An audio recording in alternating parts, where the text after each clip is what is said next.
ನಮಸ್ಕಾರ ವೀಕ್ಷಕರೇ ಧರ್ಮಸ್ಥಳ ಕೇಸ್ನಲ್ಲಿ ಅತಿ ದೊಡ್ಡ ಬೆಳವಣಿಗೆ ಆಗಿದೆ. ಇನ್ನು ತಡೆಯೋದಕ್ಕೆ ಸಾಧ್ಯವೇ ಇಲ್ಲ. ಕೊನೆಗೂ ಸರ್ಕಾರ ಎಚ್ಚೆತ್ತುಕೊಂಡಿದೆ. ಎಸ್ಐಟಿ ರಚನೆಯಾಗಿದೆ.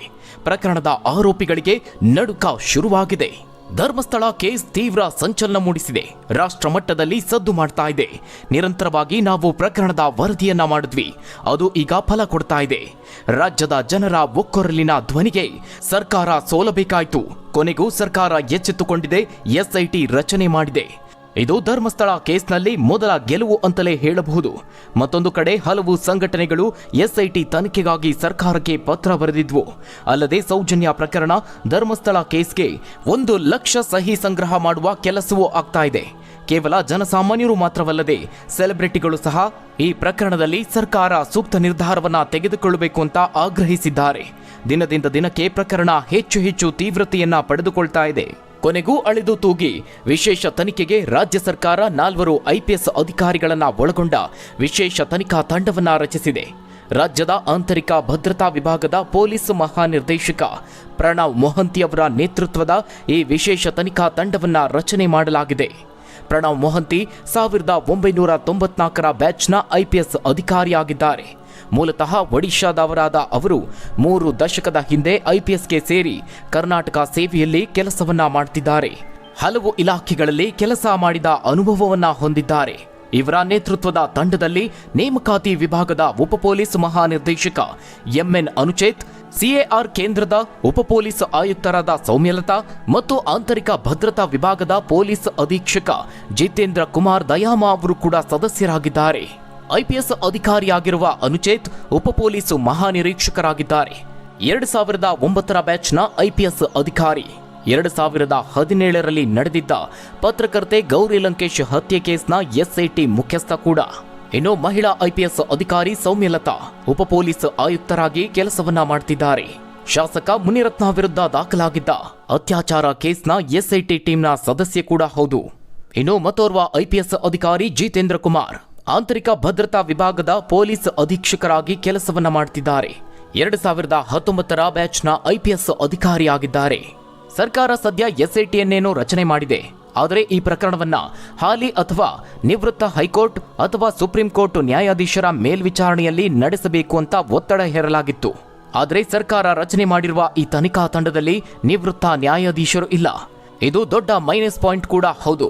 ಯಾಕಂದ್ರೆ ದೂರುದಾರರಿಗೆ ಪೊಲೀಸರಿಂದ ಒತ್ತಡ ಎದುರಾಗ್ತಾ ಇದೆ ಮತ್ತು ಅವರ ಹೇಳಿಕೆಗಳು ಖಾಸಗಿ ವ್ಯಕ್ತಿಗಳಿಗೆ ಸೋರಿಕೆ ಆಗ್ತಿದೆ ಅನ್ನುವ ಗಂಭೀರ ಆರೋಪವನ್ನು ದೂರುದಾರರೇ ಮಾಡಿದ್ದಾರೆ. ದೂರು ದಾಖಲಾಗಿ ಹಲವು ದಿನಗಳಾದರೂ ಶವಗಳನ್ನ ಹೊರತೆಗೆಯಲು ಪೊಲೀಸರು ಯಾವುದೇ ರೀತಿಯ ಆಸಕ್ತಿ ತೋರಿಸದೇ ಇದ್ದಿದ್ದು, ಅಲ್ಲದೆ ಪ್ರಾಥಮಿಕ ತನಿಖೆಗೂ ಮುನ್ನವೇ ದೂರುದಾರ ಕಾಣೆಯಾಗಿದ್ದಾನೆ ಅನ್ನುವ ಅಸಹಜ ಹೇಳಿಕೆಗಳನ್ನ ನೀಡಿದ್ದು ಹಲವು ಅನುಮಾನಗಳನ್ನ ಹುಟ್ಟಿಸಿತ್ತು. ಹೀಗಾಗಿ SIT ಆಗಲೇಬೇಕು ಅನ್ನುವ ಕೂಗು ಹೆಚ್ಚಾಗಿತ್ತು. ಅದರಲ್ಲಿ ನಿವೃತ್ತ ನ್ಯಾಯಾಧೀಶರು ಅಥವಾ ಹಾಲಿ ನ್ಯಾಯಾಧೀಶರು ಇರಬೇಕು ಅನ್ನುವ ಒತ್ತಡವೂ ಇತ್ತು. ಸದ್ಯ 4 IPS ಅಧಿಕಾರಿಗಳುಳ್ಳ ತಂಡವನ್ನ ರಚನೆ ಮಾಡಲಾಗಿದೆ. ಈ ವಿಶೇಷ ತನಿಖಾ ತಂಡವು ಸಾಮಾನ್ಯವಾಗಿ ಪೊಲೀಸ್ ಇಲಾಖೆಯ ಅತ್ಯಂತ ಸಮರ್ಥ, ನಿಷ್ಠಾವಂತ ಮತ್ತು ನಿಷ್ಪಕ್ಷಪಾತ ಅಧಿಕಾರಿಗಳನ್ನ ಒಳಗೊಂಡಿರುತ್ತದೆ. ಇದು ಸಾಮಾನ್ಯವಾಗಿ ಹಿರಿಯ IPS ಅಧಿಕಾರಿ ಅಂದರೆ DIG, IGP ಅಥವಾ ADGP ಶ್ರೇಣಿಯ ಅಧಿಕಾರಿಗಳ ನೇತೃತ್ವದಲ್ಲಿರುತ್ತದೆ. SITಗೆ ನಿರ್ದಿಷ್ಟವಾಗಿ ತನಿಖೆ ನಡೆಸಲು ಅಗತ್ಯವಾದಂತಹ ಸ್ವಾಯತ್ತತೆ ಮತ್ತು ಸಂಪನ್ಮೂಲಗಳನ್ನು ನೀಡಲಾಗುತ್ತದೆ. ಇದು ಸ್ಥಳೀಯ ಪೊಲೀಸ್ ಠಾಣೆಯ ಪ್ರಭಾವದಿಂದ ಹೊರಗಿರುತ್ತದೆ. ಪ್ರಕರಣದ ಗಂಭೀರತೆ ಮತ್ತು ವ್ಯಾಪ್ತಿಯನ್ನ ಅವಲಂಬಿಸಿ SITಗೆ ವಿಶಾಲವಾದ ಕಾರ್ಯವ್ಯಾಪ್ತಿಯನ್ನ ನೀಡಲಾಗುತ್ತದೆ. ಇದು ಹಲವು ವರ್ಷಗಳ ಹಿಂದಿನ ಪ್ರಕರಣಗಳನ್ನ ಮರುಪರಿಶೀಲಿಸುವ, ಬೇರೆ ಬೇರೆ ಪ್ರದೇಶಗಳಲ್ಲಿ ತನಿಖೆ ನಡೆಸುವ ಮತ್ತು ಯಾವುದೇ ವ್ಯಕ್ತಿ ಅಥವಾ ಸಂಸ್ಥೆಯನ್ನ ವಿಚಾರಣೆಗೆ ಒಳಪಡಿಸುವ ಅಧಿಕಾರವನ್ನು ಸಹ ಹೊಂದಿರುತ್ತದೆ. ಸಾಮಾನ್ಯವಾಗಿ SIT ನೇರವಾಗಿ ಸರ್ಕಾರಕ್ಕೆ ಅಂದರೆ ಮುಖ್ಯಮಂತ್ರಿ ಅಥವಾ ಗೃಹ ಸಚಿವರಿಗೆ ಅಥವಾ ಉನ್ನತ ನ್ಯಾಯಾಲಯಕ್ಕೆ ತಮ್ಮ ತನಿಖಾ ವರದಿಗಳನ್ನು ನಿಯಮಿತವಾಗಿ ವರದಿ ಸಲ್ಲಿಸುತ್ತದೆ. ಕೋರ್ಟ್ನ ಮೇಲ್ವಿಚಾರಣೆಯಲ್ಲಿದ್ದರೆ ತನಿಖೆಯ ಪ್ರಗತಿ ವರದಿಗಳನ್ನು ಕೋರ್ಟ್ಗೆ ನಿಯಮಿತವಾಗಿ ಸಲ್ಲಿಸಬೇಕು. ಇದು ಪಾರದರ್ಶಕತೆ ಮತ್ತು ಜವಾಬ್ದಾರಿಯನ್ನ ಖಚಿತಪಡಿಸುತ್ತದೆ. ದೊಡ್ಡ ಪ್ರಮಾಣದ ಮತ್ತು ಸಂಕೀರ್ಣ ಪ್ರಕರಣಗಳಿಗೆ ಅಗತ್ಯವಿರುವಂತಹ ವಿಶೇಷ ತಂತ್ರಜ್ಞಾನಗಳು, ವಿಧಿವಿಜ್ಞಾನ ತಜ್ಞರು, ಸೈಬರ್ ತಜ್ಞರು ಮತ್ತು ಇತರ ತನಿಖಾ ಸಂಪನ್ಮೂಲಗಳನ್ನು SITಗೆ ಒದಗಿಸಲಾಗುತ್ತದೆ.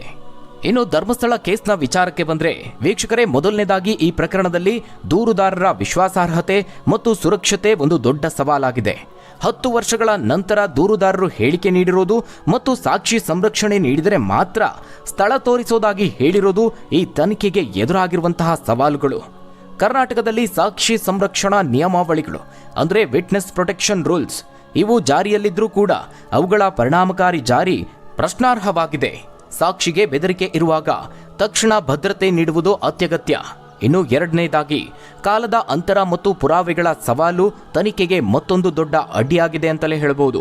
10 ವರ್ಷಗಳ ಹಿಂದಿನ ಘಟನೆಗಳಿಗೆ ಸಂಬಂಧಪಟ್ಟಂತೆ ಶವಗಳನ್ನು ಪತ್ತೆ ಹಚ್ಚೋದು, ಅವುಗಳನ್ನು ಎಚ್ಚರಿಕೆಯಿಂದ ಹೊರತೆಗೆದು ವೈಜ್ಞಾನಿಕವಾಗಿ ಪರೀಕ್ಷಿಸೋದು ಬಹಳ ದೊಡ್ಡ ಸವಾಲಾಗಿದೆ. ಮೃತದೇಹಗಳು ಸಂಪೂರ್ಣವಾಗಿ ವಿಘಟನೆಗೊಂಡಿದ್ರೆ ಗುರುತು ಪತ್ತೆ ಹಚ್ಚೋದು ಮತ್ತು ಸಾವಿನ ಕಾರಣವನ್ನ ನಿರ್ಧರಿಸೋದು ಮತ್ತಷ್ಟು ಕಷ್ಟವಾಗುತ್ತದೆ. ಇದಕ್ಕೆ ಅತ್ಯಾಧುನಿಕ ಫಾರೆನ್ಸಿಕ್ ತಂತ್ರಜ್ಞಾನ ಮತ್ತು ತಜ್ಞರ ಅಗತ್ಯವಿದೆ.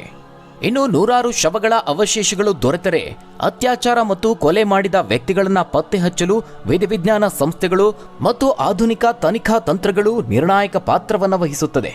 ಇದು ಅತಿ ಸಂಕೀರ್ಣ ಕಾರ್ಯವಾದರೂ ಈ ಹಿಂದಿನ ಅನೇಕ ಪ್ರಕರಣಗಳಲ್ಲಿ ಯಶಸ್ಸು ಸಾಧಿಸಲಾಗಿದೆ. ಹೀಗಾಗಿ ಆಧುನಿಕ ತನಿಖಾ ತಂತ್ರಗಳನ್ನು ಸಂಪೂರ್ಣವಾಗಿ ನಂಬಬಹುದಾಗಿದೆ. ವೀಕ್ಷಕರೇ, ಈ ತನಿಖಾ ತಂತ್ರಗಳು ವಿಧಿವಿಜ್ಞಾನ ಸಂಸ್ಥೆಗಳ ಪಾತ್ರವು ಮಾನವ ಅವಶೇಷಗಳ ವಿಶ್ಲೇಷಣೆ, DNA ವಿಶ್ಲೇಷಣೆ, ಟಾಕ್ಸಿಕಾಲಜಿ, ಆಸಿಡ್ ದಾಳಿ ವಿಶ್ಲೇಷಣೆ ಮತ್ತು ಡಿಜಿಟಲ್ ಫೊರೆನ್ಸಿಕ್ ಅನ್ನು ಒಳಗೊಂಡಿರುತ್ತದೆ.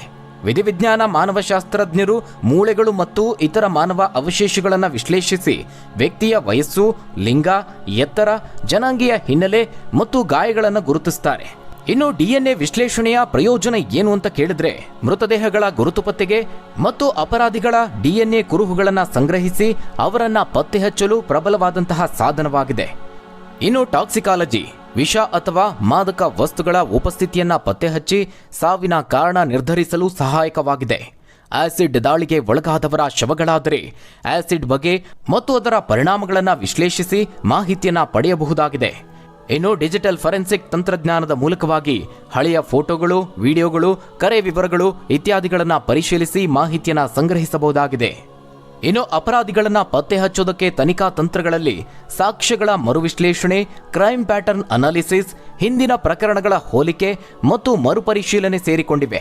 ದೂರುದಾರರ ಹೇಳಿಕೆಗಳು, ಅವರು ನೀಡಿದಂತಹ ಫೋಟೋಗಳು ಮತ್ತು ಅವರು ತೋರಿಸುವಂತಹ ಸ್ಥಳಗಳ ಪರಿಶೀಲನೆಯು ಮೊದಲ ಹಂತದ ತನಿಖಾ ವಿಧಾನಗಳಾಗಿವೆ. ಕಾಣೆಯಾದ ಅಥವಾ ಅಸಹಜ ಸಾವುಗಳ ಹಿಂದಿನ ಪ್ರಕರಣಗಳನ್ನು ಒಟ್ಟಾಗಿ ವಿಶ್ಲೇಷಿಸಿ ಅಪರಾಧದ ಮಾದರಿ, ಸಾಮಾನ್ಯ ಸ್ಥಳಗಳು ಮತ್ತು ಅಪರಾಧಿಗಳ ಕಾರ್ಯವಿಧಾನವನ್ನು ಗುರುತಿಸಬಹುದು. ಇದು ಸರಣಿ ಅಪರಾಧಗಳ ಸಾಧ್ಯತೆಯನ್ನು ಸೂಚಿಸಬಹುದು. ಇನ್ನು ವೀಕ್ಷಕರೇ, ಧರ್ಮಸ್ಥಳ ಕೇಸ್ಗೆ ಸಂಬಂಧಪಟ್ಟಂತೆ ಬಹು ಮುಖ್ಯವಾದಂತಹ ಒಂದು ಲೀಡ್ ಅಂದ್ರೆ 2003ರಲ್ಲಿ ಕಾಣೆಯಾದಂತಹ MBBS ವಿದ್ಯಾರ್ಥಿನಿ ಅನನ್ಯ ಭಟ್ ಅವರ ಕುಟುಂಬವು ಹೊಸ ದೂರನ್ನ ದಾಖಲಿಸಿರೋದು. ಹೀಗಾಗಿ ಅನಾಮಧೇಯ ವ್ಯಕ್ತಿ ನೀಡಿರುವಂತಹ ದೂರು ಹಾಗೆ ಸುಜಾತಾ ಭಟ್ ಅವರು ನೀಡಿರುವಂತಹ ದೂರು, ಈ ಎರಡು ಪ್ರಕರಣಗಳ ನಡುವೆ ಯಾವುದಾದರೂ ಸಂಪರ್ಕವಿದೆಯಾ ಅಂತ ತನಿಖೆಯನ್ನ ಮಾಡಲೇಬೇಕಾಗುತ್ತದೆ. ಇಂತಹ ಪ್ರಕರಣಗಳು ಕೇವಲ ವೈಯಕ್ತಿಕ ಅಪರಾಧಗಳಾಗಿರದೆ ದೊಡ್ಡ ಪ್ರಮಾಣದ ಒಂದು ಸಂಘಟಿತ ಅಪರಾಧದ ಭಾಗವಾಗಿರುವಂತಹ ಸಾಧ್ಯತೆಗಳನ್ನು ಕೂಡ ನಾವು ತಳ್ಳಿ ಹಾಕುವಂತಿಲ್ಲ. ಧರ್ಮಸ್ಥಳ ಸುತ್ತಮುತ್ತ ಕಾಣೆಯಾದ ಅಥವಾ ಅಸಹಜವಾಗಿ ಸಾವನ್ನಪ್ಪಿದ ಎಲ್ಲ ಹಿಂದಿನ ಪ್ರಕರಣಗಳ ದಾಖಲೆಗಳನ್ನು ಪುನಃ ತೆರೆದು ದೂರುದಾರರ ಹೇಳಿಕೆಗಳನ್ನು ಪುನಃ ಪರಿಶೀಲಿಸಿ ಮರುತನಿಖೆ ಮಾಡಬೇಕು. ತನಿಖೆಯಲ್ಲಿ ಇಷ್ಟೆಲ್ಲ ಮಾರ್ಗಗಳನ್ನು ಅನುಸರಿಸಬೇಕಾದಂತಹ ಅನಿವಾರ್ಯತೆ ಬಂದೊದಗಿದೆ. ಕಾರಣ, ಧರ್ಮಸ್ಥಳ ಸುತ್ತಮುತ್ತ ನಡೆದಿದೆ ಎನ್ನಲಾಗಿರುವ ಹತ್ಯೆ, ಅತ್ಯಾಚಾರ, ದೌರ್ಜನ್ಯ ಪ್ರಕರಣಗಳು, ಹಲವು ದಿನಗಳಿಂದ ಕೇಳಿಬರ್ತಿರುವಂತಹ ಆರೋಪಗಳು. ಇಷ್ಟೊಂದು ದೀರ್ಘಾವಧಿಯ ಪ್ರಕರಣಗಳಿಗೆ ಸಂಬಂಧಪಟ್ಟಂತೆ ಅಪರಾಧಿಗಳನ್ನ ಹೇಗೆ ಪತ್ತೆ ಹಚ್ಚಲು ಸಾಧ್ಯ ಎಂಬುದಕ್ಕೆ ನಾನಾ ರೀತಿಯ ವಿಧಾನಗಳನ್ನು ಅನುಸರಿಸಬೇಕಾಗುತ್ತದೆ. ಇನ್ನು ಈ ಪ್ರಕರಣದಲ್ಲಿ ಆರಂಭದಲ್ಲಿ ಸರ್ಕಾರ SIT ರಚನೆ ಮಾಡೋದಕ್ಕೆ ಮನಸ್ಸು ಮಾಡಿರಲಿಲ್ಲ. ಆದರೆ ನಂತರದಲ್ಲಿ ಆದಂತಹ ಬೆಳವಣಿಗೆಗಳು ಕರ್ನಾಟಕ ಸರ್ಕಾರವು ಅನಿವಾರ್ಯವಾಗಿ SIT ರಚನೆ ಮಾಡಲೇಬೇಕಾದಂತಹ ಪರಿಸ್ಥಿತಿಗೆ ಬಂತು. ನಿವೃತ್ತ ನ್ಯಾಯಾಧೀಶರು, ಹಿರಿಯ ವಕೀಲರಿದ್ದ ತಂಡವು ಇತ್ತೀಚೆಗೆ CM ಸಿದ್ದರಾಮಯ್ಯ ಅವರನ್ನ ಭೇಟಿಯಾಗಿ ಒತ್ತಾಯಿಸಿತ್ತು. ಇದಲ್ಲದೆ ಕೇರಳದ ಸಂಸದರೊಬ್ಬರು ಕೇಂದ್ರ ಗೃಹ ಸಚಿವ ಅಮಿತ್ ಶಾ ಅವರಿಗೆ ಪತ್ರ ಬರೆದು ಘಟನೆಯ ಬಗ್ಗೆ ಕರ್ನಾಟಕ ಸರ್ಕಾರ ನಿರ್ಲಕ್ಷ್ಯ ವಹಿಸಿರುವುದನ್ನು ಆಕ್ಷೇಪಿಸಿದ್ರು. NIA ತನಿಖೆಗೆ ವಹಿಸುವಂತೆ ಒತ್ತಾಯಿಸಿದ್ರು.